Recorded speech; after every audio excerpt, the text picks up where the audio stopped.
Do we bring respect of our partners in our relationship?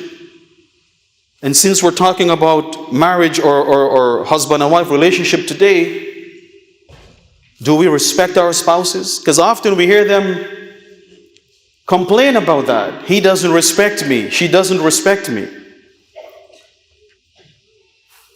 And the other person says, well, what do you mean I don't respect me? I don't respect you. Give me an example, or give me some examples.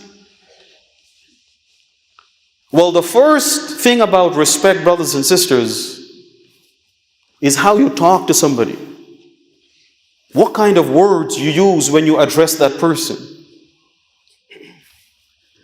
The tone of voice that you use when you talk to the person.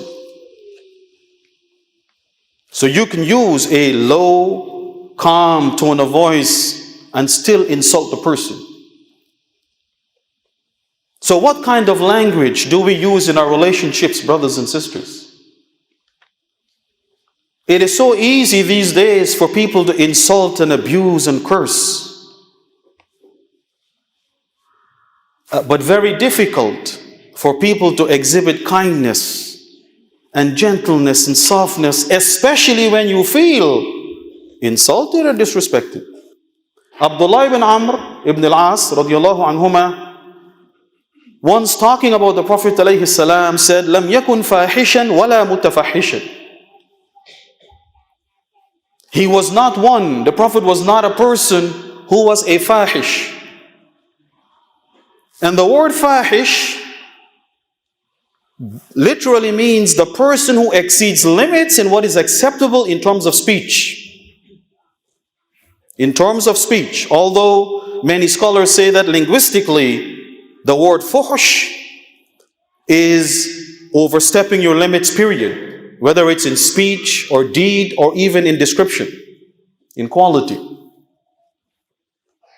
But in the context of this hadith, the scholars say that fuhush here means to exceed limits in your speech, in what is acceptable.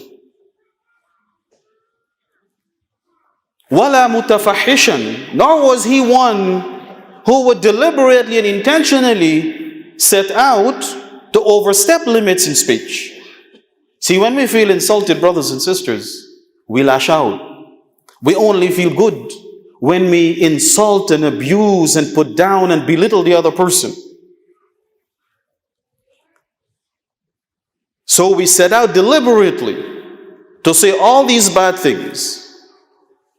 And then at the end of the day, Allahu Akbar, we think that we can get intimate with the person.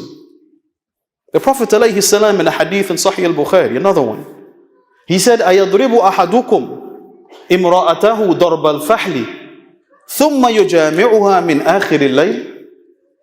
Would one of you beat his wife or hit his wife as he beats an animal and then expects to be intimate with her at the end of the day?